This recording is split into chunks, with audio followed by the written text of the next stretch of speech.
Hi dear friends, ఎలా ఉన్నారు? బాగున్నారా? ఈ కడవరి దినాల్లో జరుగుతున్న యుద్ధ సమాచారం గురించి ఒక మాటను మీకు తెలియజేయాలని ఆశపడుతున్నాను. నేను ఒక దైవ సేవకుని కాబట్టి మత్తయి సువార్త 24:6 ప్రభు సెలవిచ్చింది ఏమిటంటే, యుద్ధములు జరుగుతాయి, రాజ్యాలు ఒక యుద్ధ వాతావరణాన్ని కలగజేస్తాయి అని బైబిల్ ముందుగానే చెప్పింది. కానీ ఇక్కడ మనం అర్థం చేసుకోవాల్సిన ఒక ప్రాముఖ్యమైన మాట ఏమిటి అంటే, కలవరపడకుండా చూసుకునుడి. కలవరపడకూడదంట. ఎందుకు కలవరపడకుండా చూసుకోవాలంటే, అంత భయంకరమైన పరిస్థితులు ఏర్పడొచ్చేమో, అంత భయంకరమైన ఇబ్బందులు ఏర్పడొచ్చేమో. అందుకే దేవుడు అంటున్నాడు ఇక్కడ, మీరు కలవరపడకుండా చూసుకునుడి. దేవుని వాక్యాన్ని ఎరిగిన వారు కూడా ఈరోజు చిన్న చిన్న షార్ట్ వీడియోలు చేసి భయపెట్టేవారుగా ఉన్నారు. దయచేసి దేవుని వాక్యాన్ని బట్టి చెప్తున్నాను, భయపడవద్దు. తర్వాత అభ్యంతర పడకుడి అనే మాట మనం చూస్తున్నాం.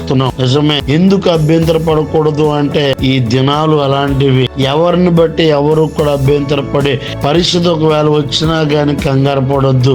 అలాగే మూడవ మాట మనం చూస్తున్నట్లయితే, అక్రమం విస్తరించడం చేత అనేకుల్లో ప్రేమ సల్లారిపోతుంది. మొదటి ప్రేమ ఉండదు. మొదటి వారిలో ఉండవలసిన ఆ దైవిక ప్రేమ తగ్గిపోతుంది. వీటన్నిటిని బట్టి మనం అర్థం చేసుకోవాల్సింది ఏమిటి అంటే, ఇవన్నీ కూడా దేవుని రాకడకు సూచనలు అనేవి మనం గుర్తించుకోవాలి. అంతేగాని ఇదే దేవుని రాకడ అనుకుని చాలా మంది కంగారు పడుతున్నారు. అలా ఎవరు కంగారు పడొద్దు. దేవుని వాక్యాన్ని బట్టి మనము ముందుకు వెళ్దాం. ధైర్యంగా ఉండండి. My God bless you.